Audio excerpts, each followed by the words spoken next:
Hey folks, John Bruss here. So I've completed my transmission swap project, and this turns out to be a really long video. But I figured if you're taking on a project like this with a similar truck as mine, that I wanted to give you enough detail to make it kind of useful to take you from start to finish.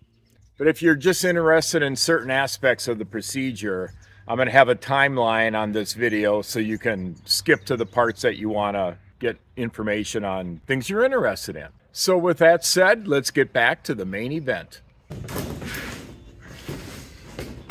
Well, this is a little bit of a momentous occasion for me. I'm sitting here on my new built Allison 1000 6-speed transmission, and I can't wait to get it in my 2000 Dodge Ram with the 47RE transmission, which is also a built transmission that I used to race it with. But my truck really has too much torque for that transmission to handle it, and it's wasted a lot of my money over the years. Many thousands of dollars have been poured into that, and it's basically failing again. So here I am 24 years later, putting the transmission in that it really needs. So I'm looking forward to that. It's been sitting around for a few months. I've been too busy to deal with it, and I kind of despise unboxing videos based on the momentous nature of this occasion. Just might. Oh my gosh, that looks so beautiful. I'm not going to show all the details right now, but gotta look at this thing. The main event. Look at that. Look at that tranny. So much more heavy duty than the stock transmission, the 47RE, even the built version of the 47RE. I just gotta look at this. I've had so much trouble with my previous input shafts, and that thing is beefy. I've busted multiple of them, even the $1,000 billet shafts in the old transmission. Not gonna break that one. I mean, I'm not gonna race my truck anymore, but it's still got all that torque and I wanna be able to use it. And this transmission will enable me to do that. So stay tuned. I'm gonna detail this retrofit, and hopefully it'll be a fun experience. And there she is, out of the box. Well, the first step in swapping the transmission is to get the beast in the shop. So the next step is to raise it up a bit to get under there with lots of room, even though the truck is naturally jacked up quite a bit. Okay, well, I'm under the truck. There's the oil pan, got some oil there, plenty of that here. And the transmission, there's my unique exhaust. I'm gonna have to pop this off. Remove that to make room for the tranny to come out, so that'll be the next step. So I removed the exhaust to make clearance for the tranny to come out. There's the turbo up there. I'm gonna drain the tranny next. Also then remove the cooler lines. There's one right there. And the other one is over here. And then pull the starter out. There's the starter up there, that's gotta come out. And then the linkages, basically disconnected the linkages to shift, various connectors. I am not gonna detail this very much because I have different modifications. And so the application that you have might be a little different. So I'm gonna pull the skid plate off, this stabilizer bar going across, and then pull out the drive lines. And the brace that goes across here holding the transfer case. So there's a good video done by Power Driven, I think it is. I'll put a link in the description on removing the whole transmission torque converter system from a vehicle like this. Probably more like yours would be if you're doing this because of all the mods I've done. So I won't belabor the point here, except for maybe highlighting some things that I think are important. As typical, not easy to get off. I already reamed one out, 7/32.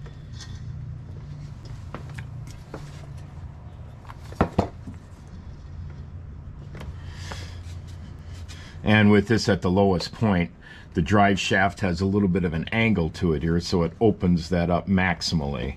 So it's the best way to get something in there since there's not a lot of room.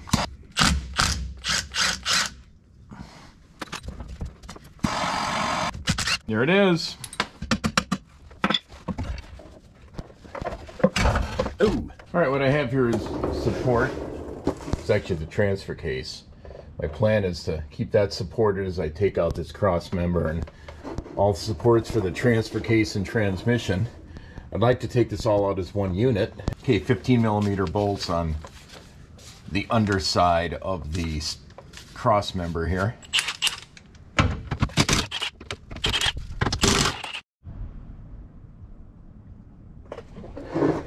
So getting the cross member out is mainly a process of going through into the frame up here. It's 9/16 inch bolt. And then on the inside, get the impact wrench on it here and hold it on the other side. Get that one out. The same for the others. Well, one thing I thankfully have is a frame spreader. So this cross member can be a bear to get off. I got the bolts basically loose, but it's really wedged in there, and I'm gonna spread the frame a little bit, and then hopefully this cross member here will slip out nicely. I guess you can do it with a hammer, but I haven't had it out yet, so I think this is probably a great way to do it. Okay, so I got all the bolts out. This thing moves around, but it doesn't just slide out of here. So I'm gonna use my frame spreader to spread this out a little bit. In fact, I see it coming out already. Yeah, look at that. Spreading that frame. It's gotten way looser. It's kind of tapered, so it wedges in. There we go. She's out. That's what we wanted. Now we'll remove the rest of the mount here from the transfer case. Okay, front drive shaft bolts, 5/16. As soon as I jacked the truck up, I tried to turn the wheel over on the passenger side here in the front, and it was really hard to move. Turns out my brake was stuck, so the pistons aren't working right, so I ended up replacing the whole caliper. You never know, there's always something else to do. So there's an access panel in front of the torque converter and bell housing on the tranny. Those two 10mm bolts, which have to be pulled off to access the bolts for the torque converter, to remove the torque converter as I back out here. So I'm in the front of the truck, it's quite a ways back there. I'm going to try and use this super long extension to pop those out and then remove the bolts for the torque converter. Oh, that methodology didn't work super great. I think I'm going to instead... Oh, I can access it from here. Yeah, no problem. I've got enough room under this truck right now to have a little bit of... Oh, man. Yeah, I think I would have... Just about... That's nice. Once the screws are out, the plate pops right off. It's not rusted on or anything like almost everything is. So there's the access hole to get to the torque converter bolts. Okay, in order to rotate the crankshaft clockwise, here's the front of the engine. There's some 15mm damper bolts in here. You can see that very well. I'm going to get this ratchet on there. You rotate that until you see the bolts in that little peephole that we just saw. Okay, whoa, I went slightly too far. You can see that up there. Okay, these are 9/16. Just kind of go by feel. It's not too hard here. Socket on there. Okay, if you put a ratchet wrench on there, spins the whole thing. Impact wrench on it. That would be kind of good. Should be able to do that. Oh, I can't see what I'm doing now. Okay, that did it. 5 more of those and we got the torque converter freed up. All right, I'm using a shallow and a swivel. I think that might work a little better. Oh. Last one. Just make sure here. I want to see a hole on the next rotation. Oh, what? I thought there were 6 bolts. It's a good thing I rotated again. Well, I thought there were 6, but I already pulled out 7, so there must be 8. So, let's keep going here. Yeah, there's number 8. Whoa! I don't know how many there are. That's going to be number 9. Maybe there's 12. Of course, I do have a super heavy-duty flex plate. I remember twisting the stock one in half because the torque on this truck is so high. Maybe the new billet flex plate doubled up on the bolts. I just don't remember. It's been a long time. That's 12. Now, if I see another one, that'd be ridiculous. There's the empty hole. Okay, so there were 12 bolts holding the torque converter to the flex plate. Okay, I got all the bell housing bolts out. Almost down. There we go. All right. There she is. Look at that beauty.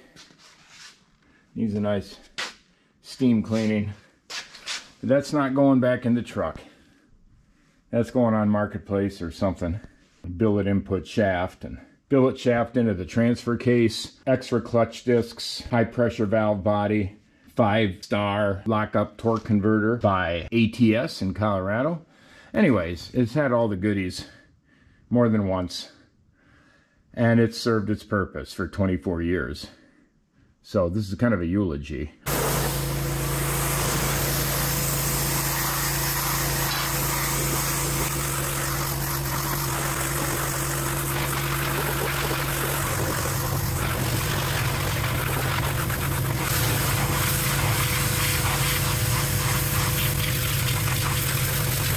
All right, well, here's the 2 torque converters for comparison. This purple one came out of my 47RE. It's the 5-star, I think they called it, at ATS. And it's a beast. I used to race with it, never gave me any trouble. Both of these are beasts. I'd like to describe the technical differences, but I don't know enough about it to do it justice, so I won't. As part of my built 47RE, I got this billet flex plate because I twisted the other one in half. Notice the 12 holes, 12 bolts connecting to the torque converter. So super heavy duty, really a good flex plate there. But anyways, got to pull that off now and then take the factory adapter plate off. It's 18 millimeter.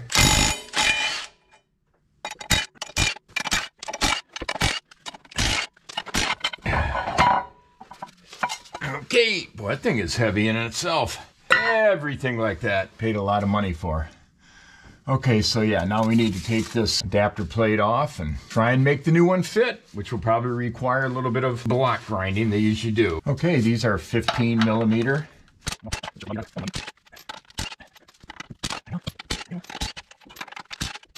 Wow. Looks like I had some damage there. I'll bet you anything that's from my original flex plate that the torque of this truck just annihilated it in there. Okay, here we go. Pop this out. Okay, so here's the 2 adapter plates. One on the right is the original, one on the left is the new one. They look like 2 complete different animals, don't they? And they're oriented equivalently here. The part you're looking at is what faces you when to crawl under there. One major difference is the original had the starter here. Now the starter is going to be over on the other side. And of course the bell housings are just completely different, so you wouldn't expect these to look the same. This is probably the most extreme difference in the conversion as far as the differences go than anything. It's almost like kind of funny when you look at this, how different they are. Hopefully everything will attach properly, and so we're going to look at that next. So now a critical process here, which is to make the adapter plate fit this engine. CA Conversions makes the Allison transmission compatible with a lot of vehicles. The only other group I know that's doing that is ATS out of Colorado. And they don't do the 47RE on a 2000 truck like this. In fact, they don't do the 47RE at all. And yet there's so many variations that you got to expect to have some little glitches. And so it's understood that you might have to grind a little bit off the block to get this plate to fit. But it doesn't look like it's very much. So what I need to do, in fact, I can almost eyeball it. I can kind of see right now that what it needs is this thing stripped off here, just this lip. And I don't know how far deep, maybe a 1/4 inch or something, I'm not sure, but this has to be ground in order for this plate to fit just right, flat, flush. Put a couple bolts in here and see if I can get exactly the part of the block that needs to be ground out here. So I'll try and mark it here, grind that off, and then make sure the starter fits, which is over here as well, instead of on the other side. So that's what we'll do. So here's how they package their stuff. So there they are, flex plate bolts. I'm looking for adapter bolts. There we go. So adapter bolts, I'm gonna put a couple of them in. A nice one right here. I think I'll put it right here. Right there. Right where this is where the starter is gonna go, in that hole. You notice it hits the block. Hits the block right there. You can kind of see it. And so that's the part I need to grind out. So I'll take a marker, just trace around there. That looks to be pretty easy to do. Probably hard to see in the camera, but basically you want to mark the block in that location where this ring has to basically recess in there. So it's not that much. I don't know if I made the mark right, but I can kind of visually see where it is. Basically, it's a little bit hard to get a marker in there. I'm just gonna spray a little bit of paint in there. Part of the adapter plate that's against the block will block the paint, and it'll basically produce an outline. And it's easy enough to clean the paint off.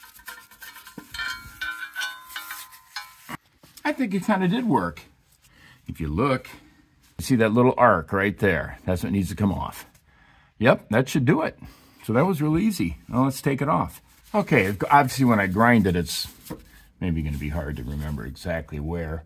So I'm just going to take my drill starter thing here and make some divots. I'm not going to try and do that exact curvature. We'll just shave it right off here. Shave that whole corner off. Wipe that off. See those little things? That's where we got to go. That's what we got to do right there.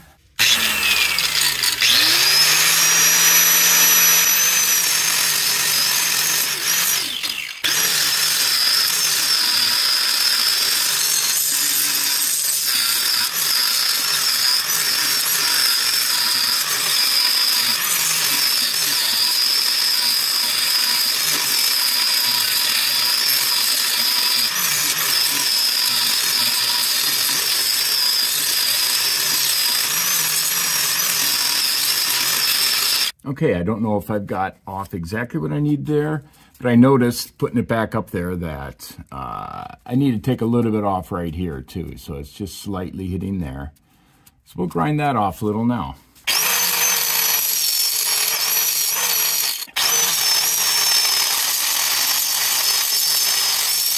Okay, I think I got the adapter plate fitted on there. It's definitely flush against the block right in the bottom there. Doesn't fit on super silky, but I definitely, where I ground, I have gaps. It's like I ground more than I needed to there. I don't think it's binding anywhere else. But now I ran into a problem because this starter has to fit in that slot. And my problem is, you know, when you do mods, invariably you run into issues. My issue is, I got a twin turbo system, so you got two oil drain lines back into the oil pan, and that's where it is, and it's totally interfering with putting the starter in there. So I got to figure out something to do with that. So that's my next task. So if you're doing this, you probably don't have that set up. You might have some other issue, but I'll have to think about it and come up with a solution. So basically I got to redesign this oil drain, and I got to pull this out. So I put a 7/8 wrench over there, tied it off here so it doesn't slip out. And I'm going to heat this up right here. And then I'm attempting to beat this out with a pipe. Bang that out, hopefully it'll come out okay. So far it's been pretty resistant. So there it is, it popped right out of there. Okay, so now that the adapter plate fits, let's clean this up. and bolt the thing on.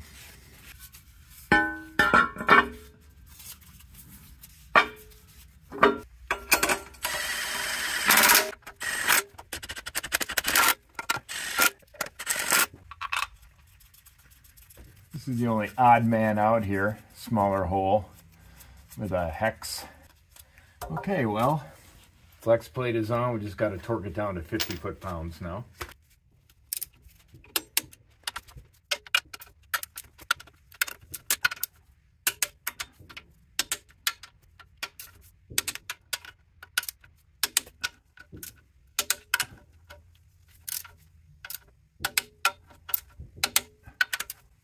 There we go. So here's a comparison of the flex plates. The one on the right is not stock at all. It's a beast. It's the one I've been using with my 47RE. I've always been impressed with it because it's just a massive, bulky thing compared to the original. Always been really happy with that.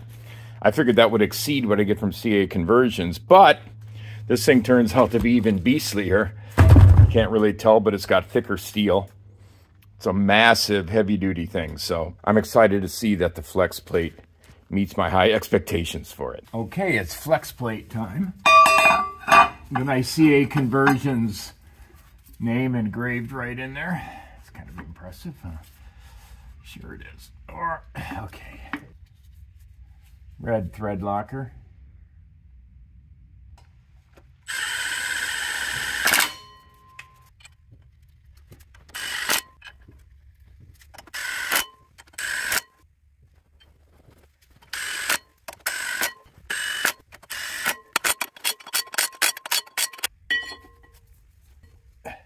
Keep the thing from spinning.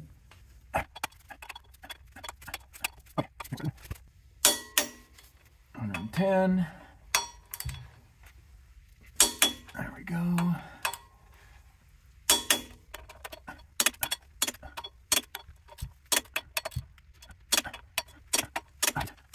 $110 foot-pounds of torque on each one of those 8 bolts.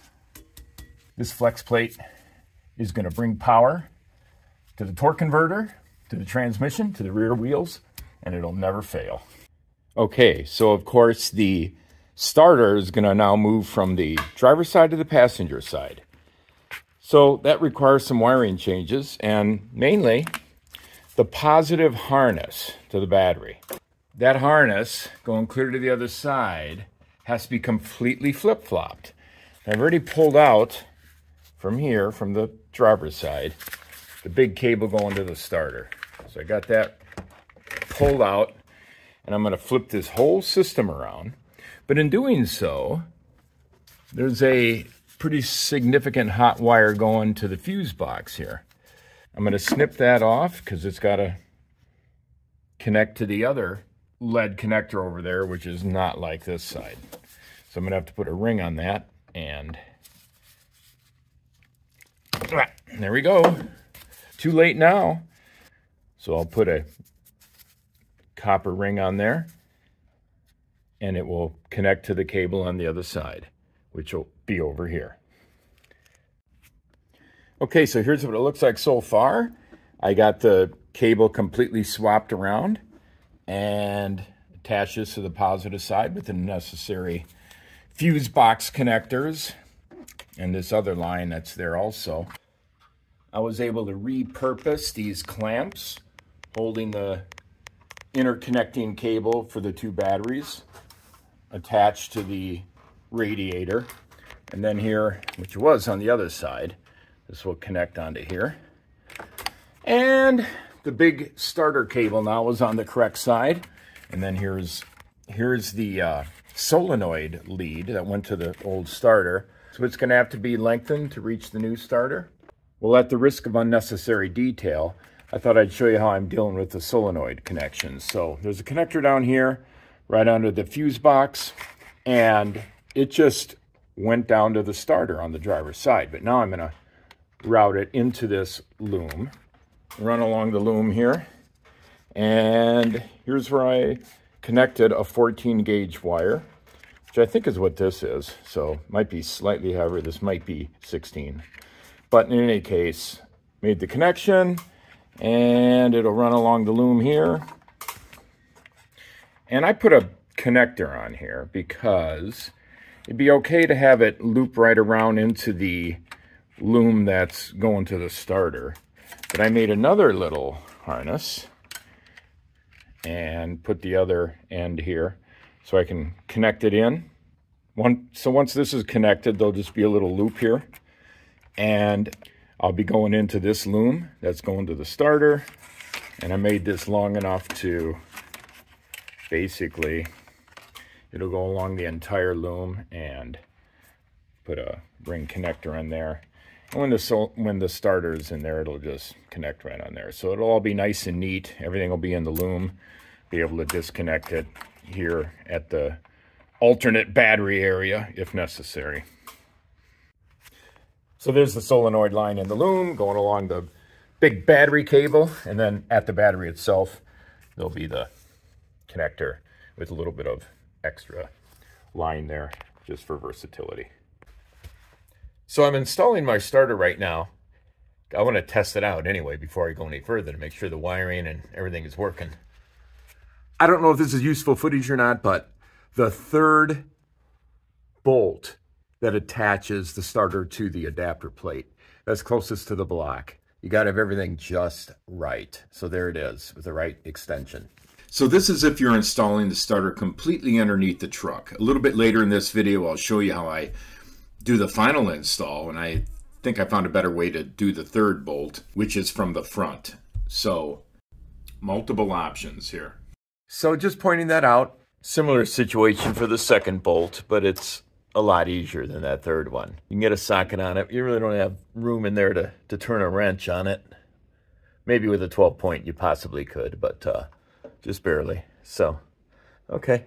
And the main bolt, or the biggest bolt here, is super easy to get to, which is a nice thing.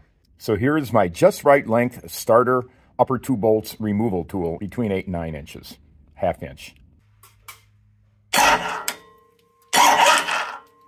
Okay, that's what I wanted to hear. So here's my transfer case after I steam cleaned it. So it's looking pretty good, pretty clean.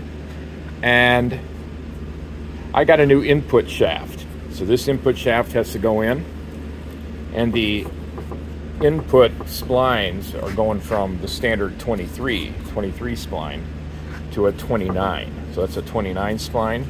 And then there's this interface shaft that'll go in there. And this is a 32 spline output shaft. Well, output of the Allison is 32 spline. So that, of course, goes there.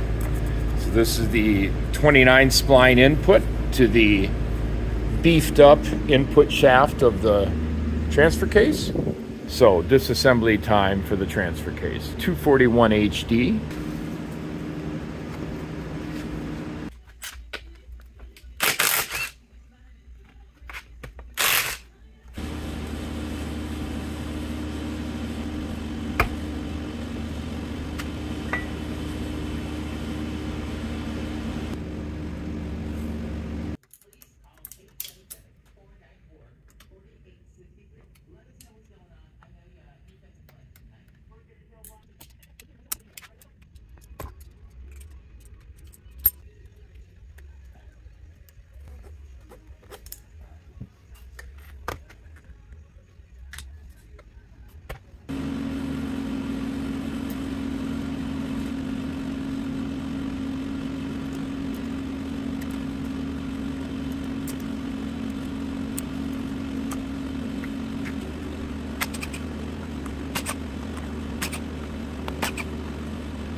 Look at that main shaft. Isn't that a beauty?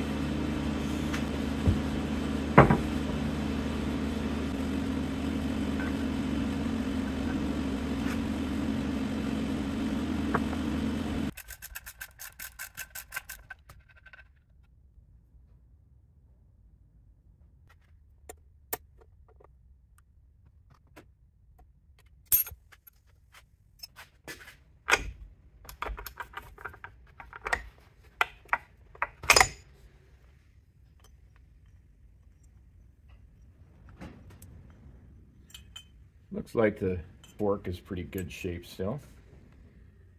This little plasticized buffer here. I don't think I need to replace that.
Thrust washer, locking tab, retaining ring. So here's the new input gear that needs to go in. Replace the stock one, 23 spline, 29 spline. Obviously, this has thicker walls, but that's not what's going to give first. So a little more robust here with the 29 spline. So here's a magnet to catch little microparticles. There are some. Oh, look at that. It's a little bit more than I was hoping to see. It's not bad, I don't think. Got to expect a tiny bit of wear, right? Nothing is completely impervious to wear and tear. But this looks pretty decent. Everything I've seen in this transfer case looks pretty clean, unworn, not needing a replacement, ready to go. Jeez. Box elder beetle wings stuck in everything. You got tens of thousands of them invading our property. Hundreds of thousands, actually, I think is a better number. Time to pull the bearing out. That bearing is replaced with this one. We're going to drive it out. Okay. I just happen to have the right size sleeve here, for ball joint sleeve, to fit over the bearing race. So that is fortunate. Don't need this special tool. So we'll line it up there and then hit it with a hammer with a 2x4 on it.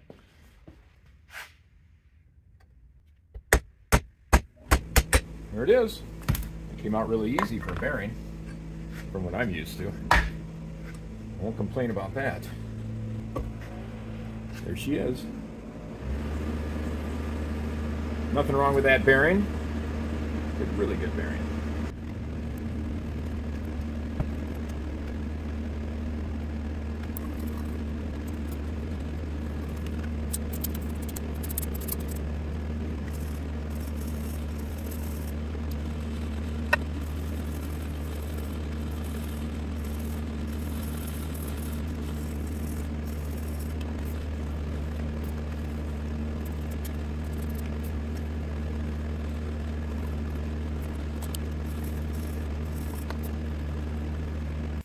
I could seriously reuse this bearing, but hey, got a new one, so let's put her in. There we go. A stable platform. apply a little bit of slick to the bearing. Just a little bit. Lubricate it a little.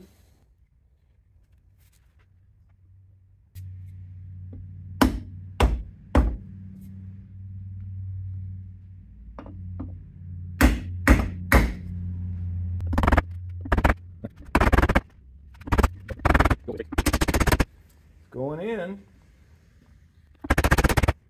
A little stiffer than the other one.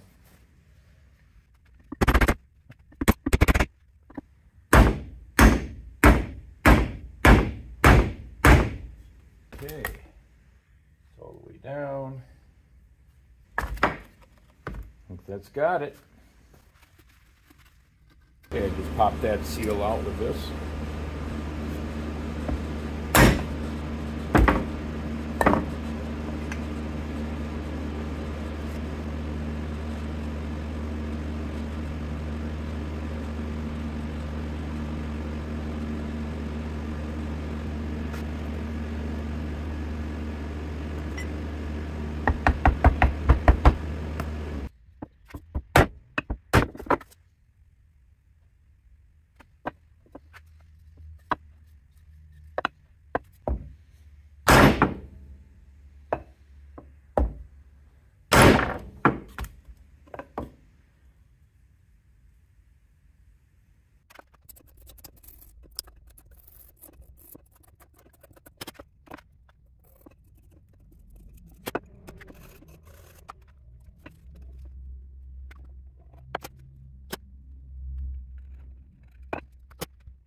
New pilot bearing in the input gear.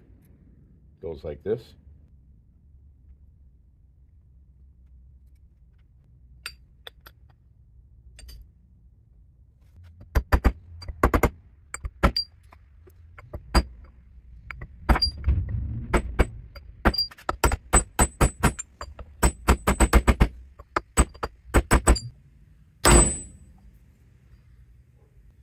Looks like it right there.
Okay. PTO gear is situated all the way down.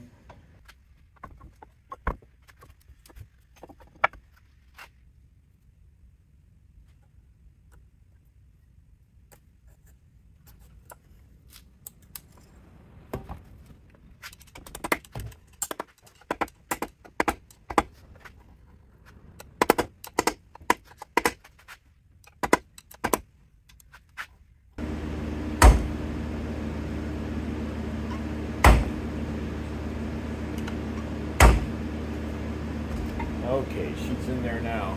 That's better.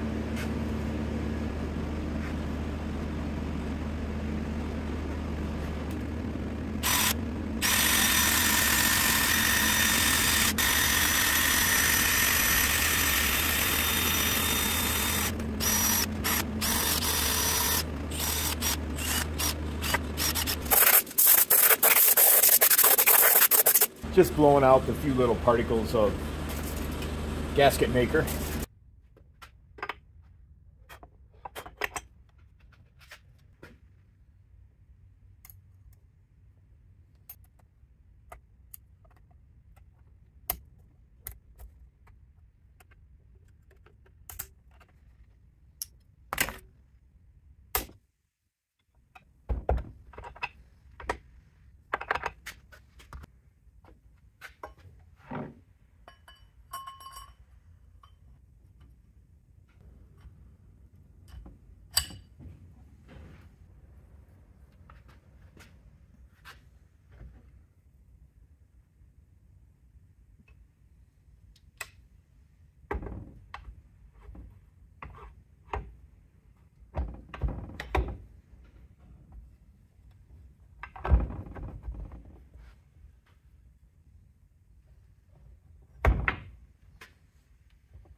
Torque these retainer plate bolts to 25 foot-pounds.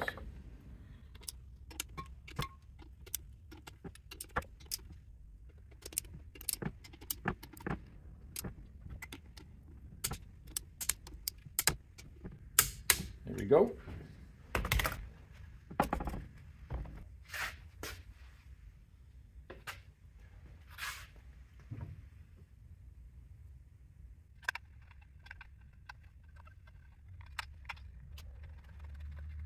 About 20 foot-pounds on the poppet screw or bolt with the O-ring. There we go.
"25 foot-pounds.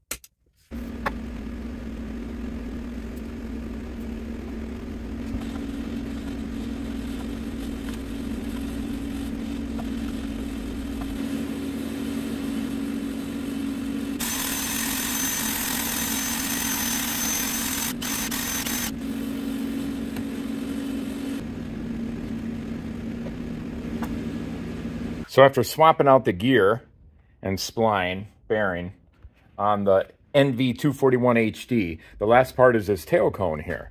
And at first I had a lot of trouble. Well, you see the tab, those two tabs there? That's a keeper ring that slips in the bearing, and it looked like it was 3/16 off. Cone here, this tail had to go down another 3/16 inches, or the shaft needed to go up 3/16 inches in order to get that keeper ring in the bearing slot. Well, what you want to do is, if you torque these down, it brings the cone down as much as possible. And then you can stick a screwdriver. After you expand this keeper, I've got a nice tool here. It's like a heavy duty reverse expander. Grooves in there that do this pretty well.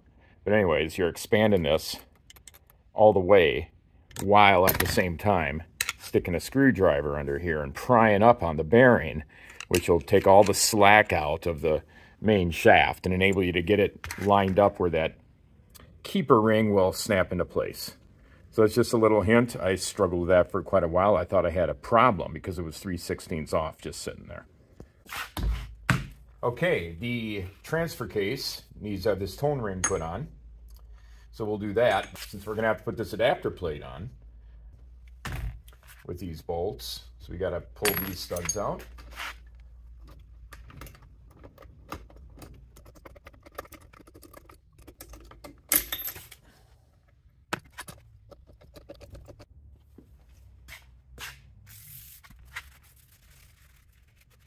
Okay, the tone ring gets heated between 450 and 500 degrees Fahrenheit.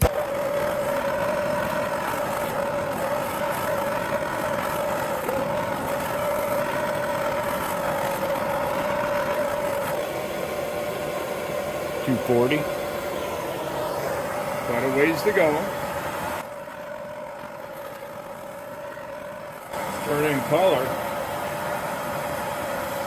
That's interesting. Boy, that's turning color.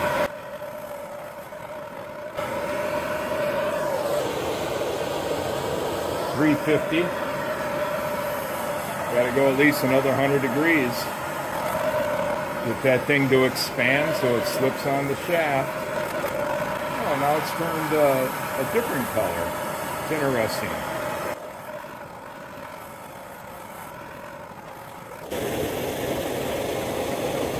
Wait a minute. It's just telling me here.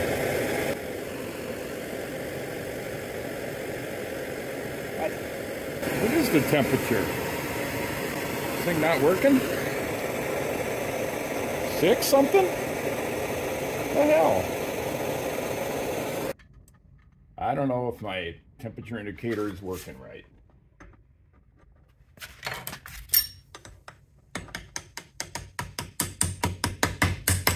Yeah, well, it apparently is. That slipped on really easy. Cool this thing down.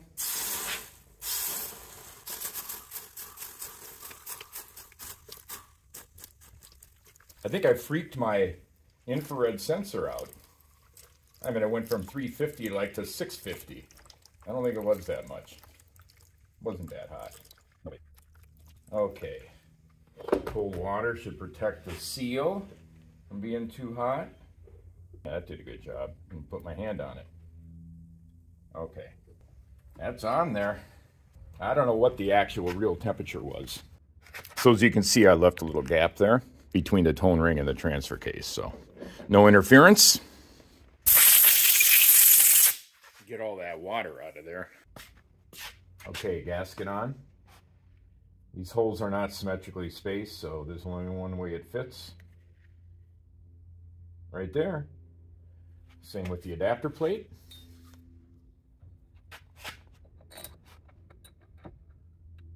Make sure here. Yep. That's going. Okay. Just had to confirm. Put a little blue Loctite on.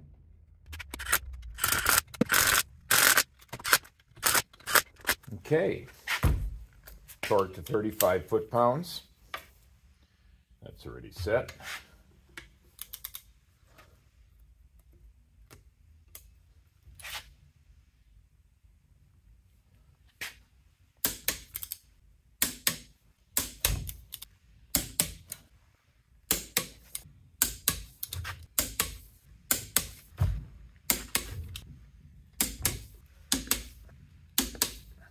Good. Okay, for my application, there's a second adapter plate. This will attach to the transmission. Let's put this on the correct way. So all the bolts will go from the transmission to this.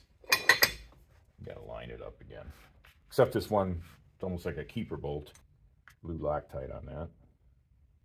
That's not going to be accessible once it's on there.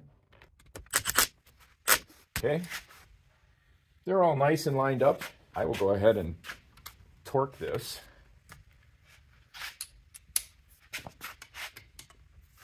To, I don't know if I want to go 35 foot-pounds. That's pretty small. Let's go 25 and see how that goes. Yeah, probably can go full 35. Let me go 30. Just got a feel of it. I don't like this small 7/32 hex driver. Yeah, but it's fine. I'm going to go ahead and go for it. There we go. No problem. So the speed sensor will go into this hole here, screw in. The tone ring is down in there, and that's the purpose of the tone ring, to produce the signal for the speed sensor. So now here's the spline adapter that goes into the transfer case and the output of the transmission. This is a 33 spline. This is a 29 spline. So obviously the output of the transmission has more robust capacity than the input to the transfer case. But again, the old transfer case had a 23 spline, so this is considerably more heavy duty. And anyways, these transfer cases seem to hold up pretty well, so that'll go in there. This will attach to the output of the tranny, bolt it all together. It's our next step.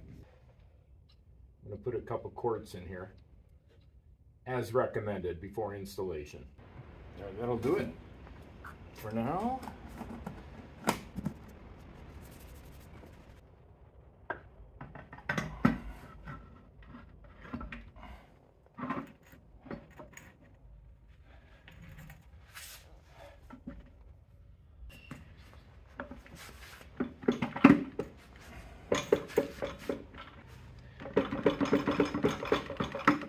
There we go. Now she's all the way in.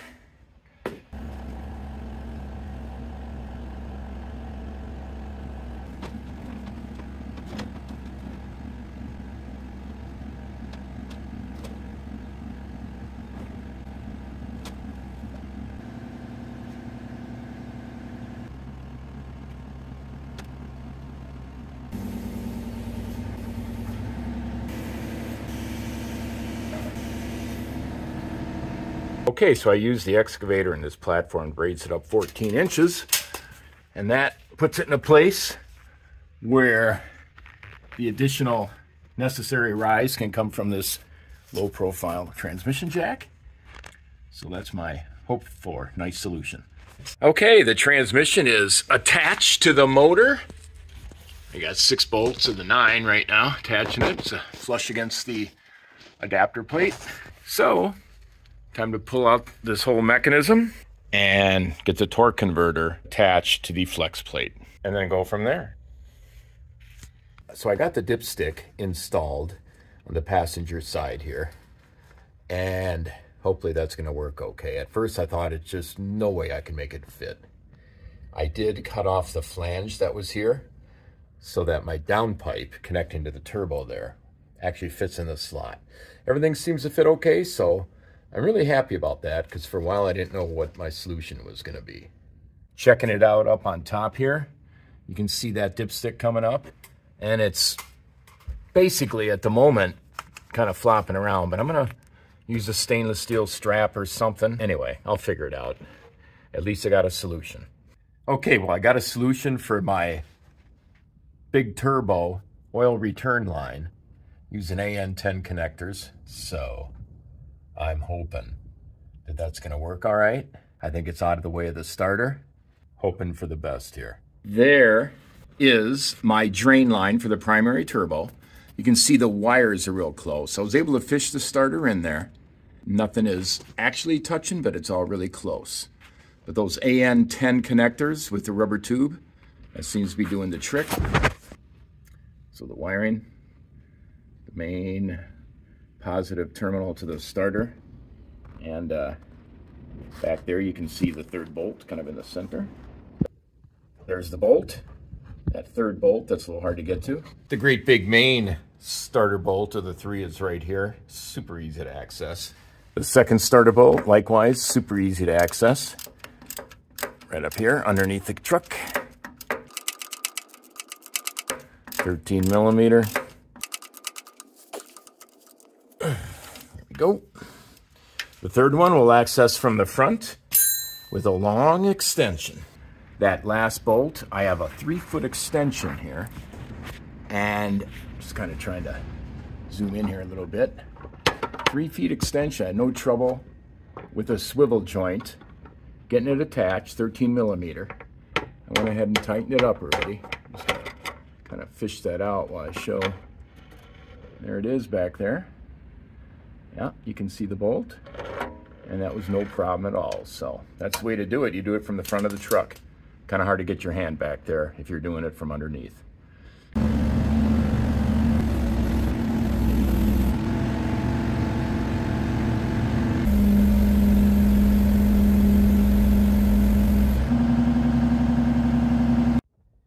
Transmission and transfer case are mounted. I guess this really isn't necessary for the video, but I can't help myself. So this bracket is for the cross rod of the shifter to brace it to the Allison. Kind of comparable to this thing from the original. But anyways, the rod goes through a Teflon bushing here that was in here. And taking it out, I busted it. It's just brittle and whatnot. It goes in here, but it's just ruined. And the cheapest price on this stupid little thing is $70, all the way up to like $150, which is crazy. I've spent half a day looking for it. So I've got this square washer, really thick. I'm going to weld this. I'm going to take the paint off of there and weld it on here. It's a perfect, didn't do anything. I just had this exact dimensional perfect fit on there. And the hole is the perfect size for the rod to go through. So in light of a stupid situation with a way overpriced bushing, I'm going to solve the problem by welding that on there. So that's what I'm going to do.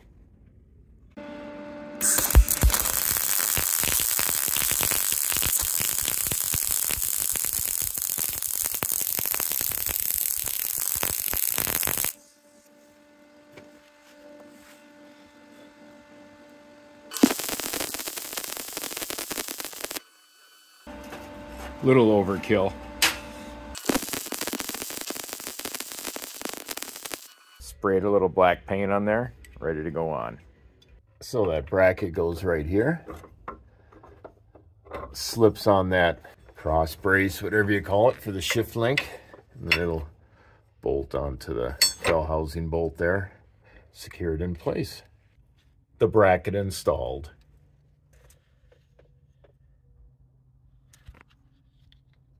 This is the linkage from the bracket of the old system to the Allison. And of course, every situation is slightly different. I need to cut off about 1 inch to make the column shifter accurately match all the positions it needs to, including park. So I need to shrink it up a little bit because there wasn't enough adjustment in it. You'll notice I left a nut on here without even doing anything with this, which you could. Scrape that up a little bit. In fact, maybe I'll take a file and just shave that off. When you pull the nut off, it'll be threaded. Okay. Not much resistance, so that's good.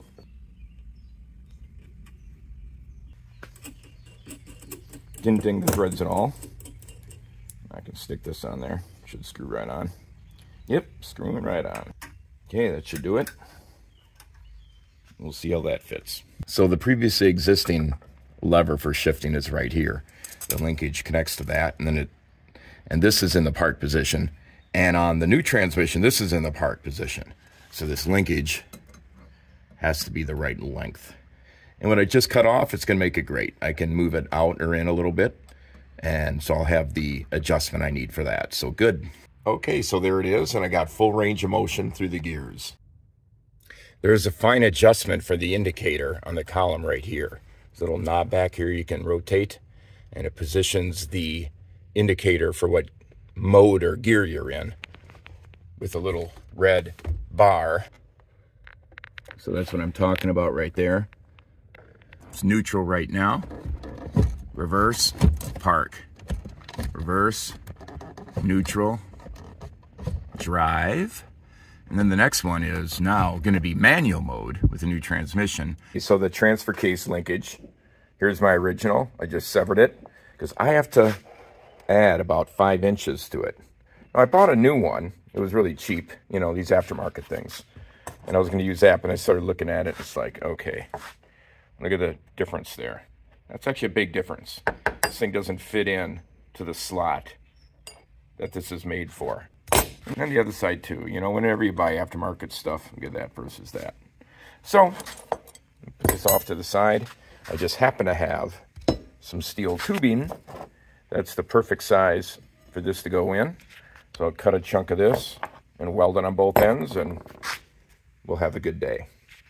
So there's my linkage. I haven't welded it yet, but cut a couple slots in it as well so the weld isn't just right around the edges. That'd be pretty potentially weak. So I'm gonna, you know, do a hot weld to burn it into there. And that should be great. Okay, there she is, welded together. My welds around the edges are certainly nothing to reveal to the public, but nevertheless, the thing is strong and it should do the job well. Now I'm just going to paint it. So the transmission linkage is all set in place and adjusted properly, and now I got the transfer case linkage all connected, and it works super great. My rear drive shaft has been shortened about 5.5 inches, and the front drive shaft lengthened the same amount. Hopefully that will enable it to fit correctly with the new configuration. Okay, the rear drive shaft is in, and it looks just right. Okay, it's time to wire stuff in, and the suggestion is the transmission control module and the custom automatic conversions module. There's a lot of pins there. That interfaces to this cable here.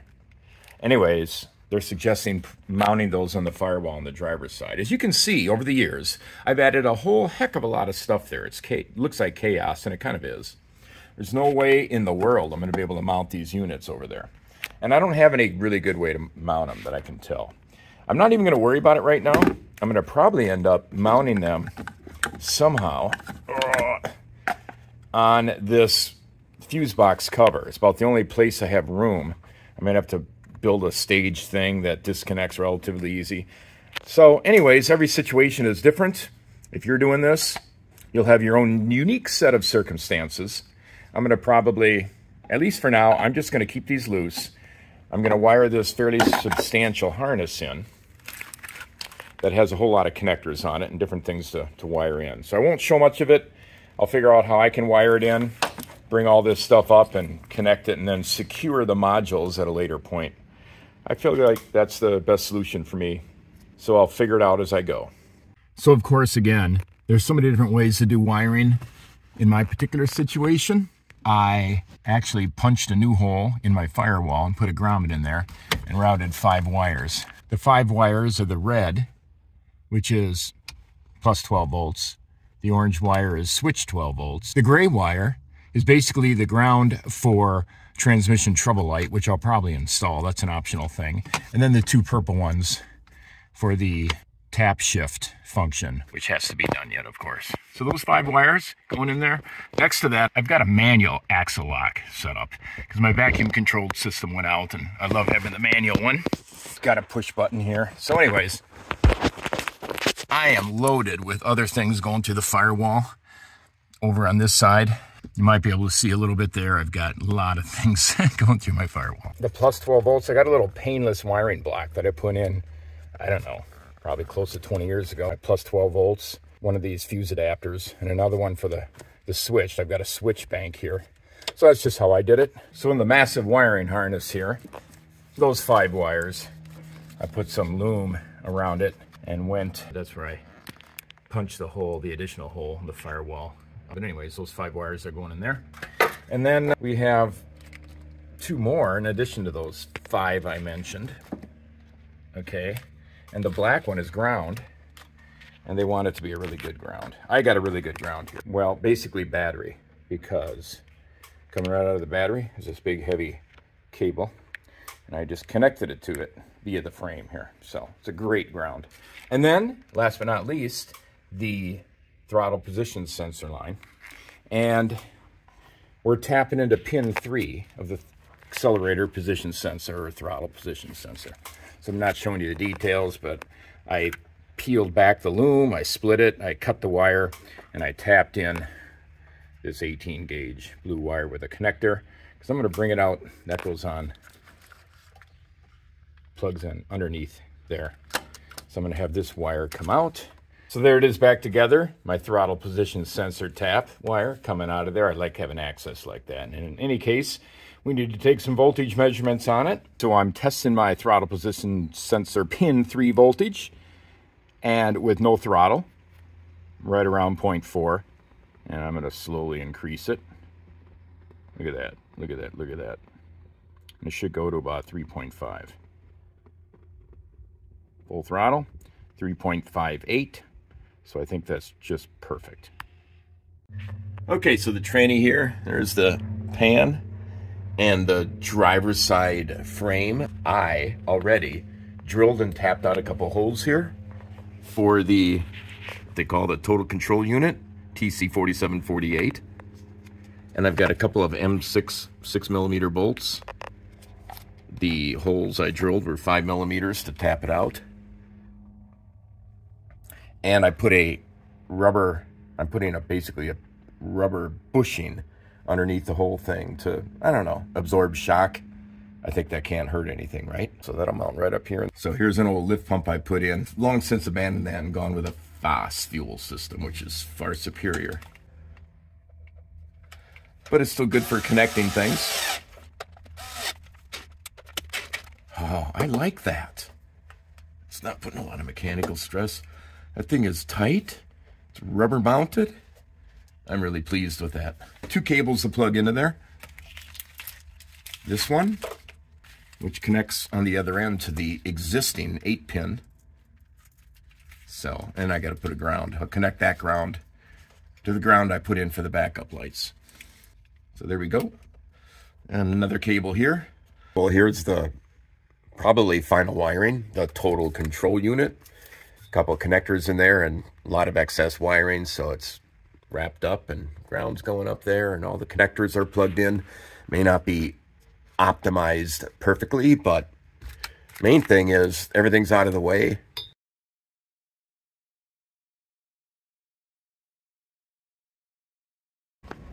The transmission air cooler had the old transmission fluid in it, and it's been nasty. I mean, this is some of it here. It's just bad. A lot of fragments in the 47RE. So anyways, I know gasoline is never recommended as a cleaning solvent, but too bad, and I use it all the time. I'm going to inject gasoline into here, fill it up, basically, and then blow it out with compressed air after I drain it. Yeah. Ooh. Oh, there it's full. Look at that. Look at it.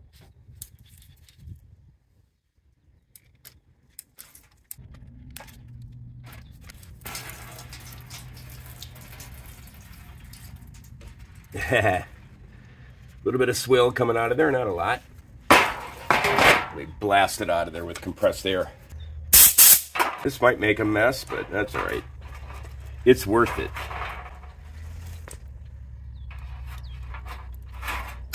Whoa! Okay, that made a big mess. A big mess. I need to lower pressure. That really oh my God. I'm actually glad I'm doing this because it is real. Oh! Okay, that just sprayed gas everywhere. That is a lot of swill. I'm going to do that one more time. Gasoline on everything. Please, nobody light a match.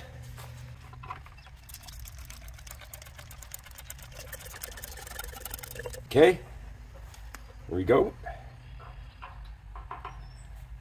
That got a lot of crap out of there. I'm glad I did that. Let's do it again. Okay, for the second gasoline rinse. Go. Yeah, that's great. That was pretty clean too. All right. A sterile transmission air cooler. Because of my twin turbo system, I had to pull the heat exchanger that was originally mounted under the turbo. Didn't have room with my twin turbo system. So I nipped off this edge, and I'm gonna mount this thing. I'm gonna mount it right about here. So I'm gonna put some brackets in, and that, along with the air cooler that mounts in here that I already took off, that will provide the cooling function I need for the new tranny. Okay, this is obviously highly specific to my situation, but I put these angle brackets in here and bolted it into the frame after I drilled holes. So it'll sit right on here, like so. Drilled a couple holes in the existing brackets there and put bolts through that are gonna bolt to that angle on the other side and clamp it all in real good. Should be a great solution. So there you can see the 5-inch bolts I put through the bracket, and it goes through the bracket on the unit itself. Perfect length, everything should come together great. The angle brackets provide a platform for the unit to sit on. Doesn't even need that because that thing is just solid in there. So, and this location is going to make it really easy to hook up the coolant lines, the water coolant, and also the transmission coolant lines. I'm going to go over to the air cooler as well. Those lines are back here. So it'll all be in close proximity to make it nice and neat and simple. So there's the lines coming from the tranny, the transmission oil lines, output and input. So I've got from the transmission this blue line going through the frame here, and that goes to this side of my water to oil cooler / heater, of course. And then the output of that, I've got that looping over to my air to oil cooler. Those connections are there, the output of which goes back to the transmission again. Then of course I had to connect the antifreeze lines to this unit as well. From the water to oil cooler, kind of had to reverse directions here, so I put 5/8 barbed elbows here and ran those lines underneath the truck back inside here. The return line is this down here. You can see that barb connector up in a 90-degree.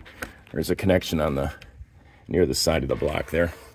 The output is right here. There's that there's a 90-degree rubber elbow that I've repurposed to get everything routed in the right direction. Anyways, it's all pretty neat and tight and clean, even though the truck itself isn't very clean. Okay, well, I am going to give an initial start of this truck. It's not all done yet, but most everything is done. I have antifreeze in, and I have 10 quarts of transmission fluid in the transmission. It's supposed to take 12, but it's over full right now at 10. The exhaust isn't all hooked up yet. I'm still working on that, but I want to let it idle. Assuming it will. There's so many things I've done. I hope I'm not forgetting something. I want to let it idle and warm up. I want to check that starter. I don't even know if the starter is going to crank this engine over. We'll see in a second.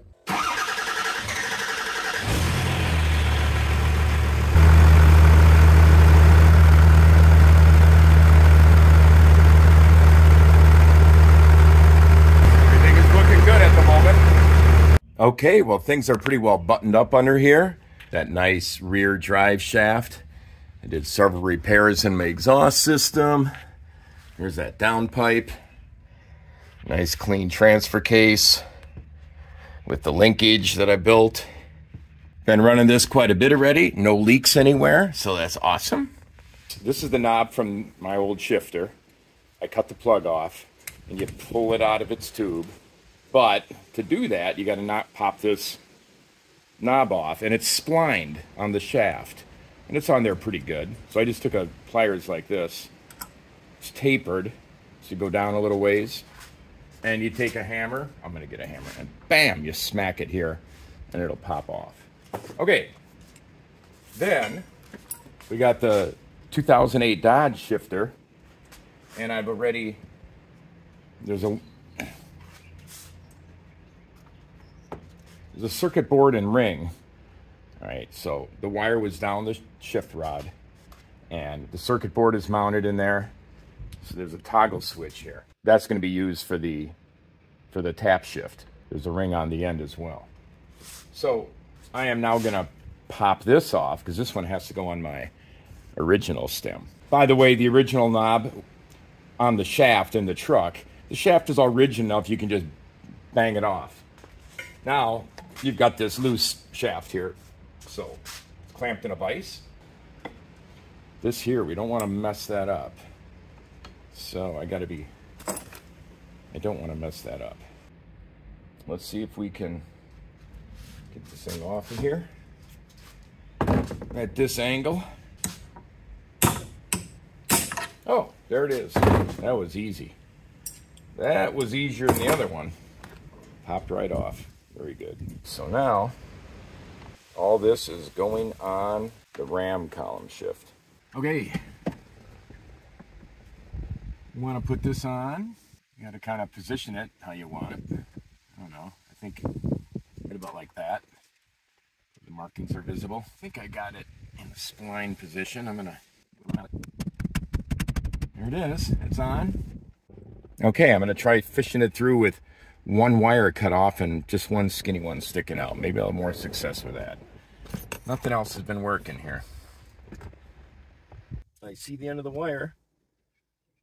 Okay, there we go. Finally.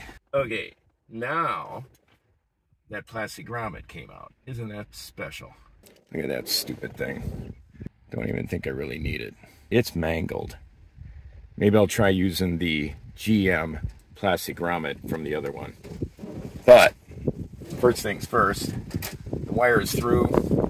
Let's get this set in place. So we feed it in the slots. There's the slots.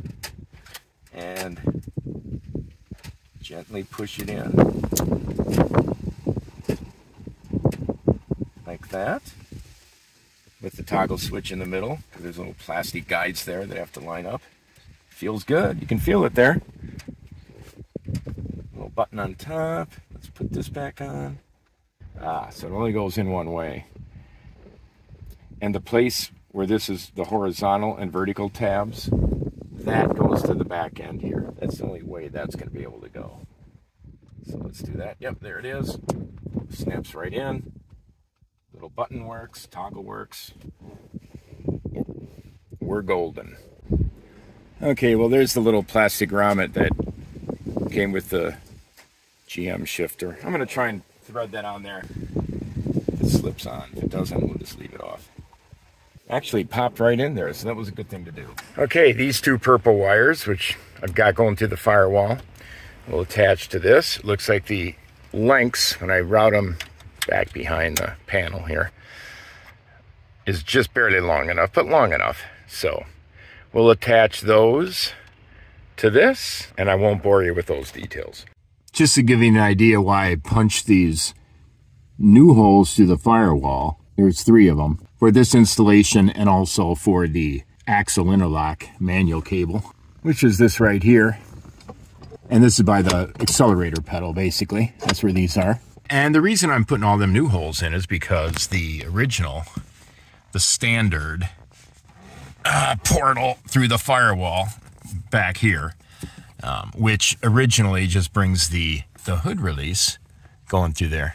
I have just uninstalled my water methanol system, which I used to run, and I decided it's just not something I even use or want anymore. In fact, that's the only time I blew my head gasket, because I had too much of that flowing into the intake. That was 5 additional lines going through here, so this has just had 5 lines removed. So yeah, it's pretty busy. It's pretty busy. I won't go through all the things that these are. And actually what I'm going to do right now, this line here, this is the torque converter lockup system. That was part of the 47RE build.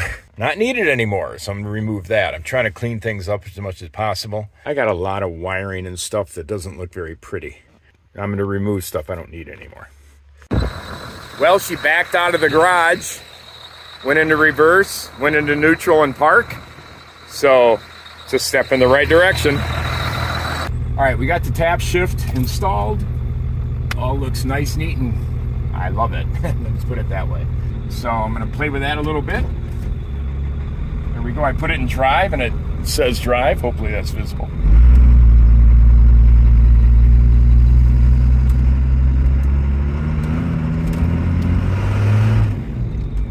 Just went to 2.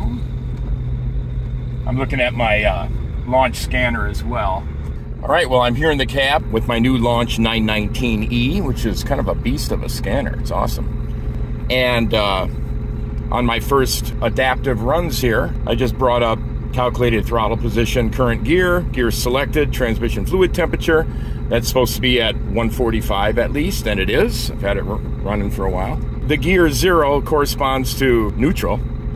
Gear selected, 8, that's actually corresponds to park. I'm in park. Throttle position, this should go between 0, like it is now, and just hit it, goes up. It should go to close to 100%. There's reverse, and that's 7. Neutral should be 0. Everything should be 0. There it is. I'm going to go to drive, and that should be, I think, either 1 or 6. Yeah. Okay, so current gear 1, gear selected 6. That's just the drive position. Right now, it's just going to be in drive, and it'll go through all the gears, all 6 gears as necessary. But we're only going to, for the adaptive testing, need to go through gears 1 through 5. Then all the clutch packs are activated. And the brain can do its thing to adapt correctly. I'll put it in drive, and we'll do a very gentle acceleration. That's winding up in first gear. There, just hit second. I'm at about 1,800 RPM. There, about 2,000 RPM, it hit third. Okay, there's fourth. Let's get to fifth here. There's fifth. Let off the throttle. It should find its way back to first. I'm just gonna kind of let it do that on its own. Oh, there's fourth. Just felt that. Felt pretty good. I like good firm shifts. So I'm coasting back down. Ah, there, it just went to third. And there it just went to second. Let's see if it goes to first without me hitting the brakes. I haven't touched the brakes yet. Gently apply the brakes. There we go. And it went to first. So that was the first run. We're at 161 degrees on the tranny temp. Everything seems in order. Ready for test number 2. I'll give it a little more throttle. We should hit drive. And away we go.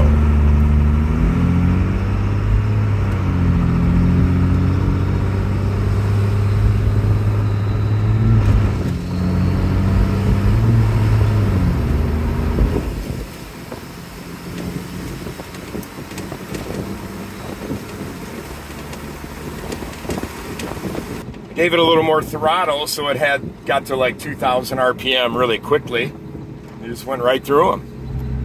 And I have to say, that felt really, really good.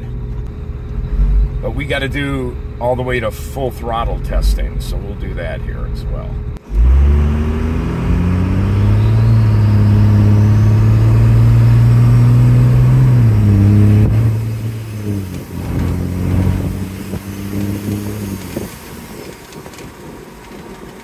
It gets into fifth so easily.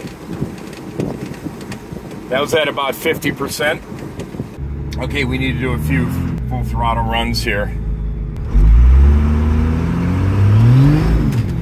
Whoa.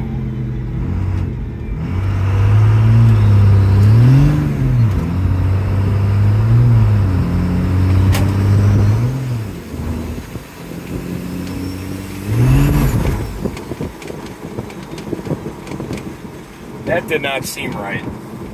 That did not seem right. Massive slippage, it seemed like. I wonder if I have too much power. I wonder what happened there. I didn't like that. That wasn't good. Alright, well, I'm not sure what to do about that. Let me try another 50% run.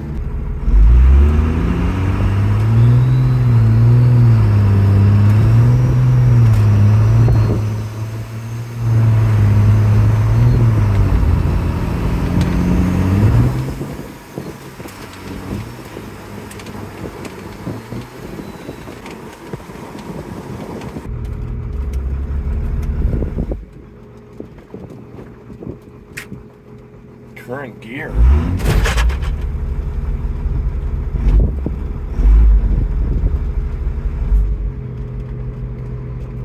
Whoa, what is going on?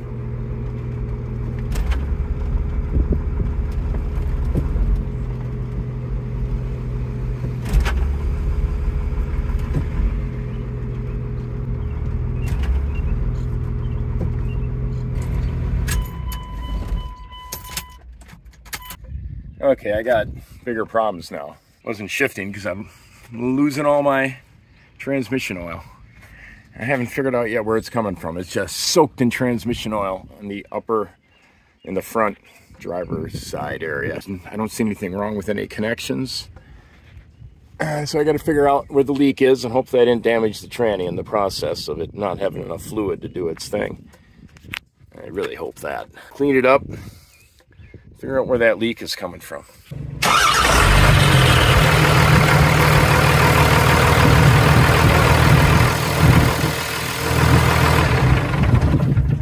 Oh my gosh.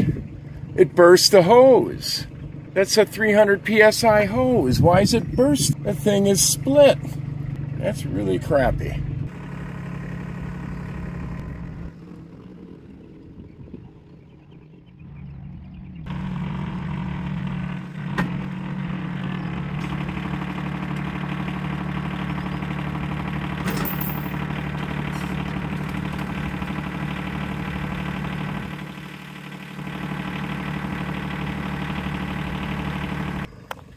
Well, that was heading right for my semi. Would have smashed right into the side of it.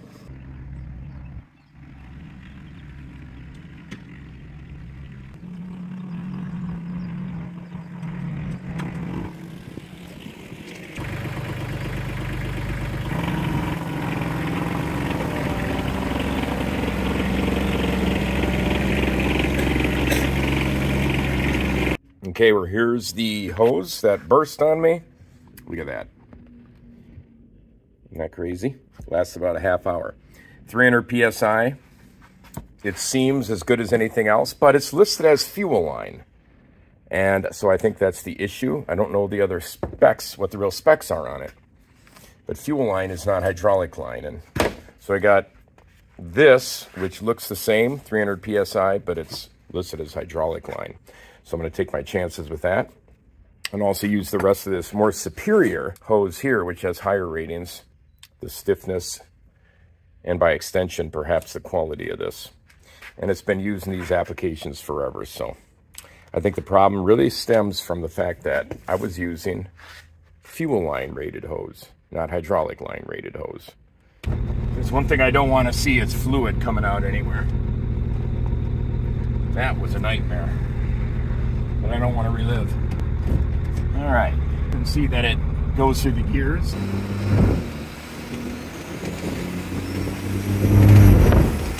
right, fifth gear, 55 miles an hour. It's not pushing it at all. I have a tendency to put things on my dash. I took my water methanol system off. This is my fueling display and control. It's on fuel level 3, but actually I got the main unit off, so it's 0. I haven't done any of that yet. Boost pressure, EGTs. This is the turbo boost gauge for my big turbo. And over here, not that it really matters, but you can barely see it right now through the camera. That's the output of my second turbo on the compound system.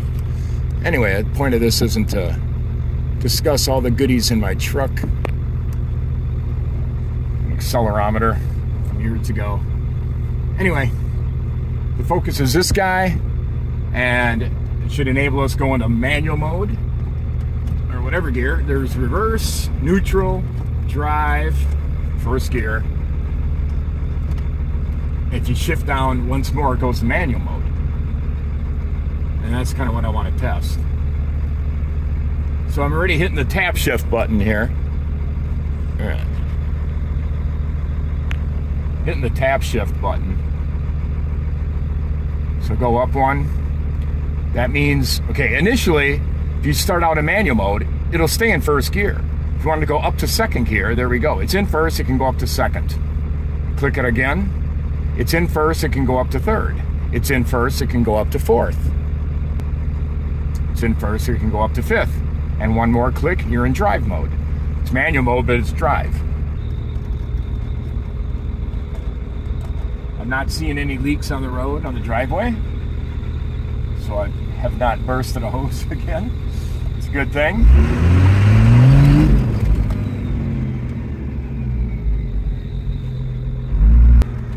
Put it in drive.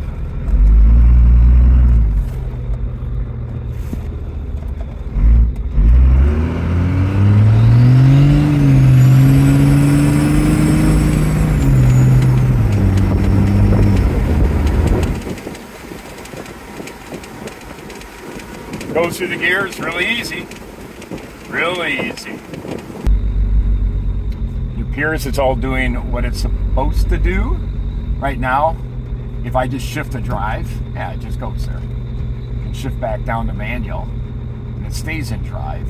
But if I toggle down, see when it's in drive, okay, so when it's in drive, you go to manual mode, which I just did, but it's really still drive until you toggle down. So now it's limited to fifth, limited to fourth, limited to third, limited to second, limited to first. So that's how the manual mode works. I'm going to go in manual mode. I'm going to go ahead and limit it to fifth gear. Neutral, reverse.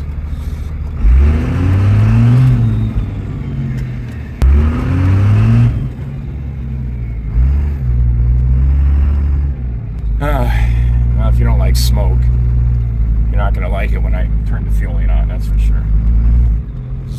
It's kind of one of them old school trucks. No, I don't like to pollute. I totally don't need it for the macho effect. I do like power.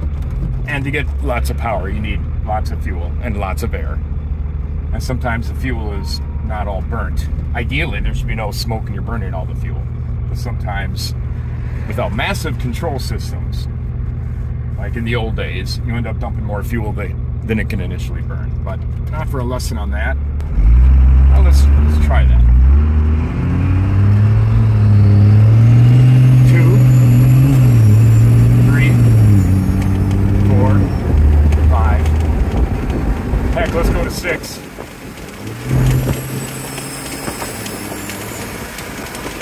There it is, 75 miles an hour.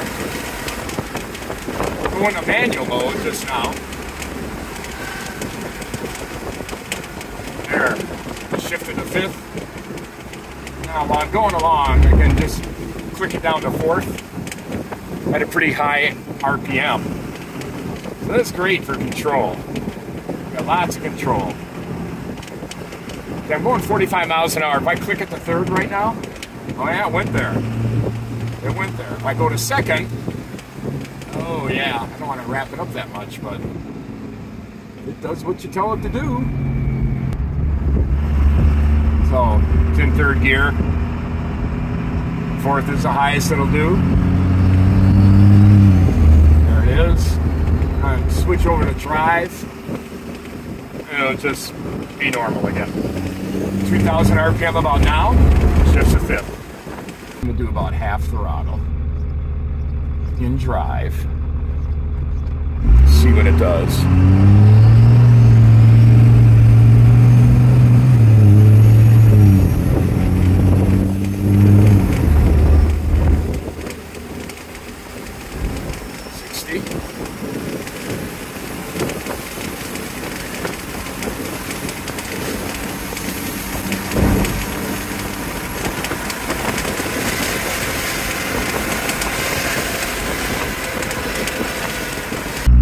So it went up to about 80 to try to maintain half throttle.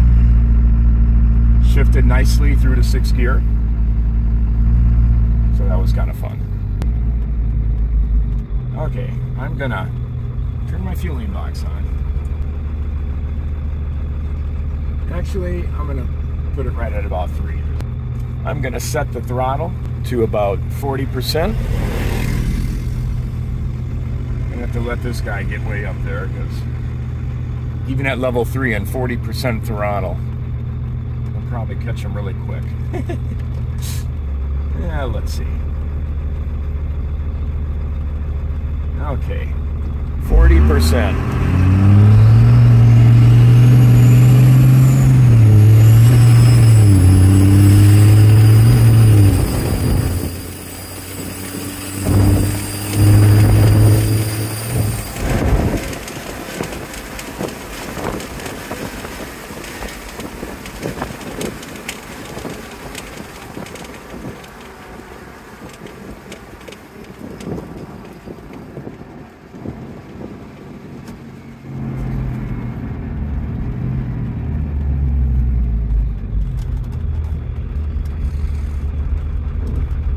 Yeah, so went to 80 miles an hour pretty quickly there.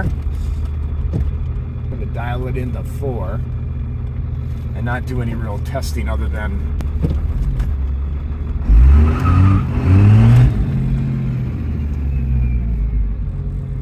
just get a little feel for it. I used to drive with it at 4. It's really hard on my old tranny. Yeah, really hard on it. Let me just see how this feels with the throttle position and whatnot.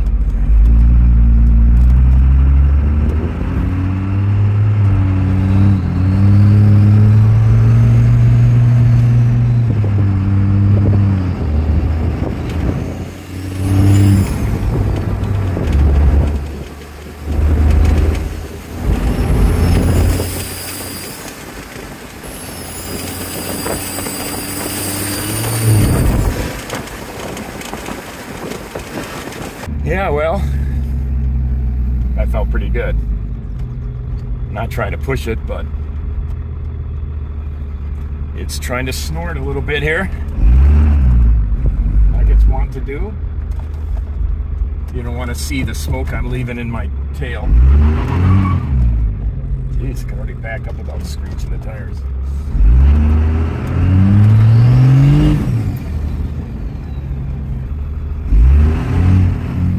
Actually, that's not true. It's easy to back up without screeching the tires. I mean, I got 37s on there, so it takes quite a bit to do it, but it is easy to screech the tires backing up.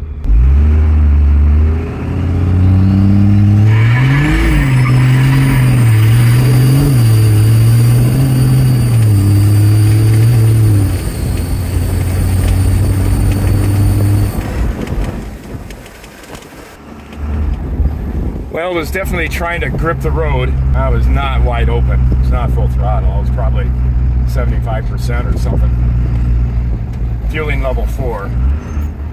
I let the boost on launch go up to about 20 psi, and it just broke the thing loose without any trouble. All right. All the tests have been passed adequately. I feel like I really got my truck back, plus extra. Now if I can change the skin on this thing, get it all sandblasted and painted, then I'll really feel good. That'll come in the future. But as long as the thing runs good and has a lot of snoot, it'll be functional and it'll also make me very happy. Well, I've had the project done for a little while now, and there's been no negative surprises. I'm very happy with how everything has turned out. And you might also notice I've got a new bumper system on here, so you might want to check out the video on that, which I'll be posting soon. But thanks for watching this very long video, and I hope it was helpful to somebody.